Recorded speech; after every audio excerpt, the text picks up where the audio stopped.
Hello, fellow rom-com lovers. Let's talk about tired cliches and rom-coms that need a serious makeover.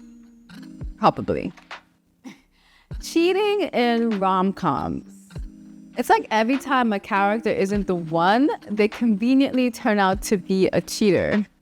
Right? Is that really the only way to create conflict?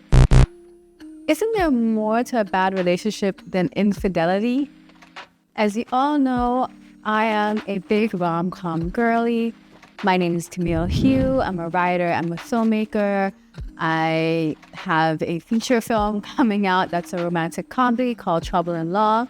And I love all things rom-coms and romance. I think I've watched probably all of them. But sometimes rom-coms seem to focus on these tired trope. And it's a reason why a lot of people kind of dismiss rom-coms. They say they're fluff, they're, predictable, they're just, they don't have any depth to them. A lot of people critique rom-coms because of that. And it's definitely time for some fresh ideas. Don't you think? Cheating is the go-to relationship ender in many rom-coms, and it's understandable why writers choose this trope. I mean, obviously, it's a big betrayal of trust. It's a deal breaker. It's an easy way to make the wrong partner instantly unlikable, right? But is it the only way? Real relationships are messy. People break up for tons of reasons.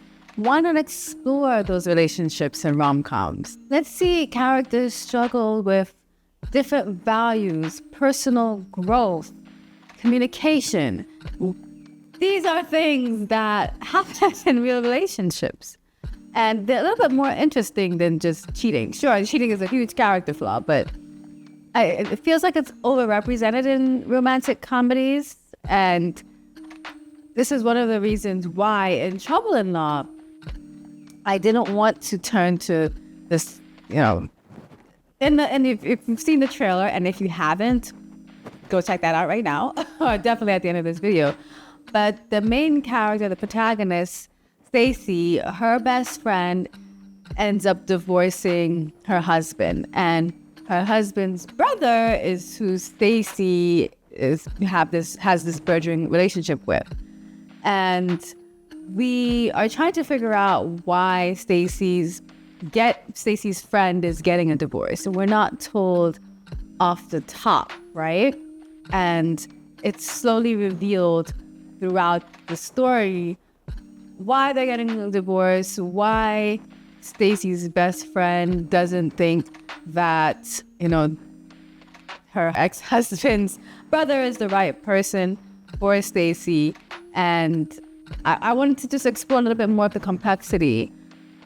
Definitely people divorce for cheating, but also people divorce because of many other reasons. Sometimes cheating overshadows more compelling conflicts.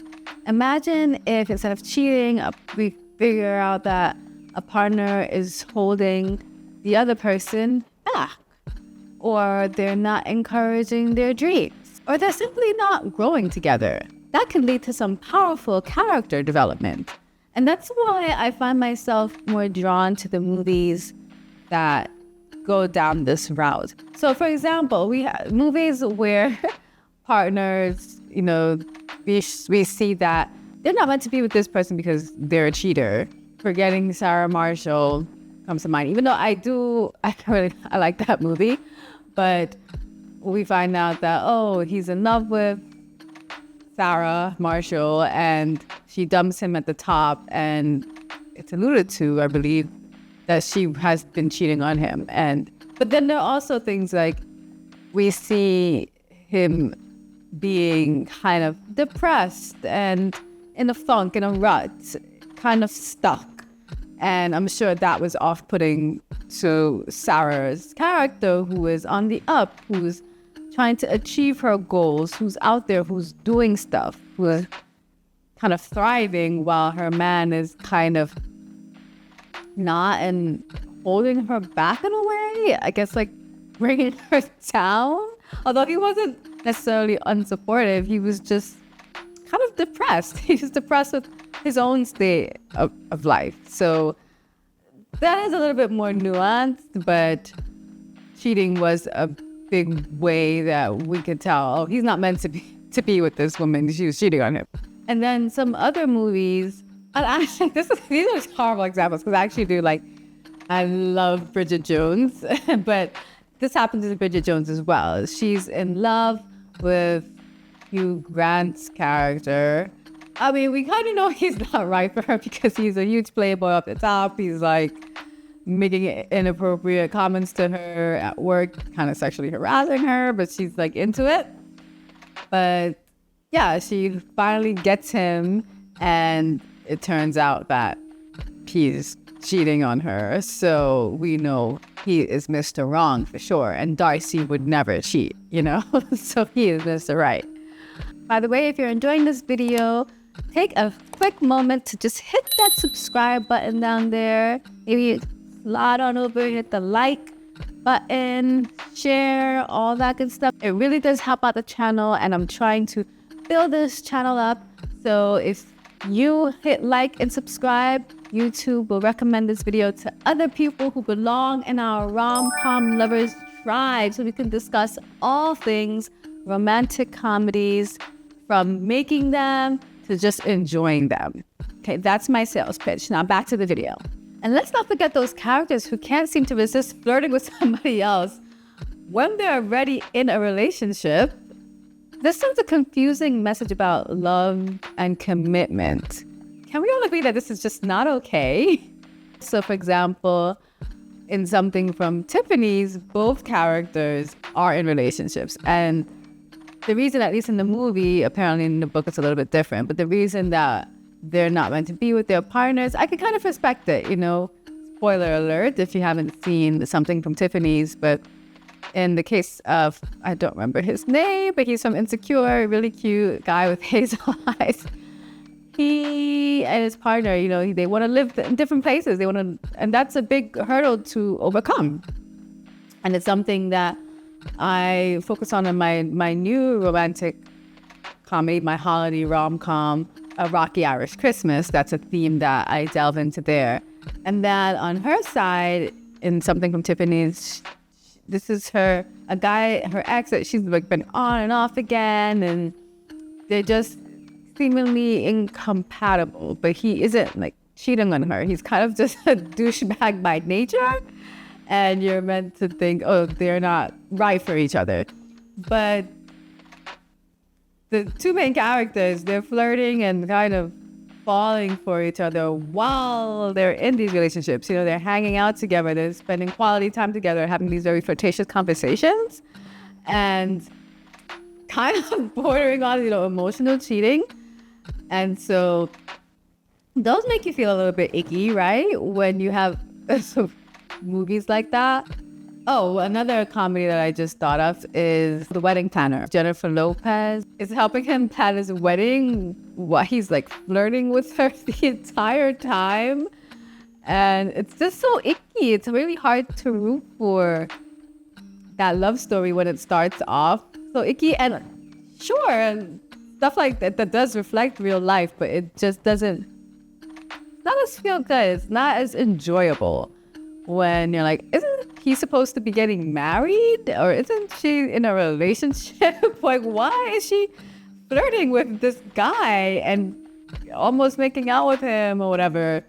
It's just not as cool. That's why I like 500 Days of Summer, because in that movie, nobody's cheating. It's just Summer knows kind of from the top that she's not into Tom. She's not that interested, when she does meet a person, I guess it just clicks. And that happens all the time. It's you see someone, you're they seem nice, but you're not fully into them. And then you're but I should give them a chance, and then you kind of force it, and then you're just it's just not right. You're just not right. And I don't really remember why in 500 Days of Summer they weren't right for each other. It wasn't anything glaring. It was just that he wasn't her person. She just wasn't 100% feeling him like that. She wasn't returning the sentiment. He was totally into her, but she was just not into it. And you have the right to be. You're attracted to who you're attracted to and their personality and things like that. And when you meet that person, you have that like instant attraction. I think it's a good indicator that not necessarily that you're meant to be, but that the relationship is not completely doomed as to when you meet someone and there is no spark. And sure, you can have a friendship and then you can realize they're a nice person, but if there's no spark, what kind of relationship will it be?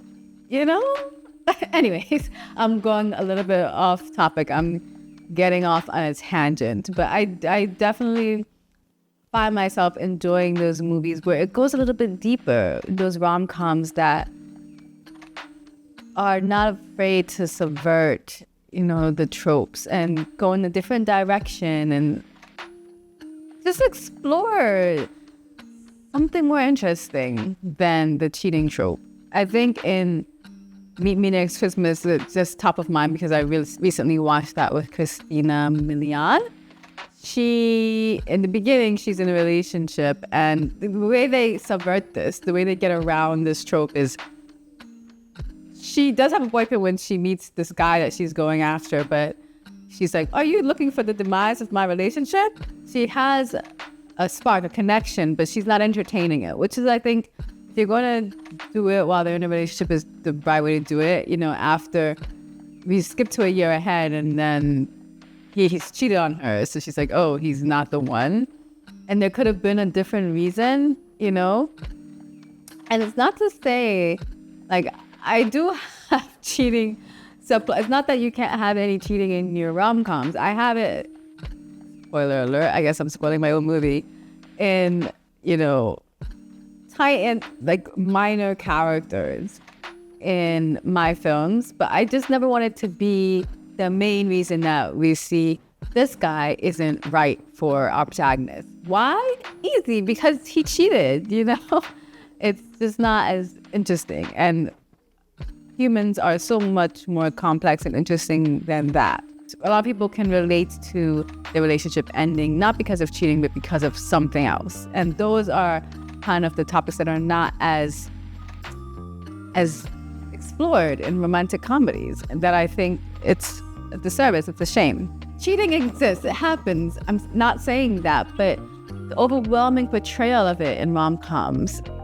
When I think back to the relationships of my friends and I, why they've ended, they range from so many things, Real life relationships are so complex. There are a myriad of reasons why relationships don't work out and why people are not meant to be together. Some rom-coms are doing it right. They show us that relationships can end without infidelity, and it can still be as heartbreaking and relatable. Let's see more of this, please. And I'm going to do my part, at least when it comes to my films. In Trouble-in-Law, like I said, we see a little bit more of real life reflected on screen. Rom-coms have the power to be more than just fluffy entertainment. They can reflect the real challenges and triumphs of love. Let's get rid of those cliches and tell stories with more depth and authenticity. What are your thoughts on overused tropes like cheating in romantic comedies? Let's discuss it below in the comments. And don't forget, if you've enjoyed this video, to like, subscribe, and share. And of course, if you haven't seen the trailer to Trouble-in-Law yet, click here or here and watch it now, and subscribe if you want to be updated as to when it's going to be released. Thank you so much for watching, and until next time, bye.